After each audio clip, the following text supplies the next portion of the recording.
Buhay ka pa pala. Kung san-san ka namin hinanap, dito ka lang pala matatagpuan. Wala na tayong dapat pag-usapan, Joey. Marami. Marami kang dapat ipaliwanag, Rex.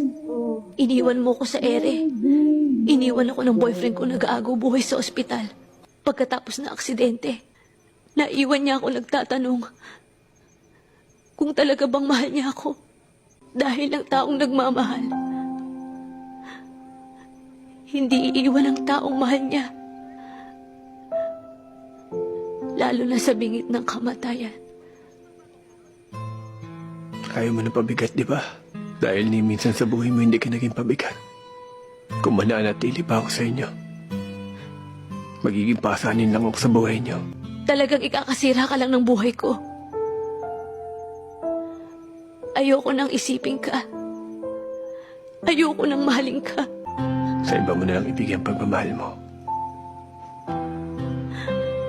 Doon sa taong karapat-dapat, nung mamahalin ka pabalik. Sana doon na lang ako sa pamilya ko. Na kapag minahal ko, mamahalin ako ng doble papabalik.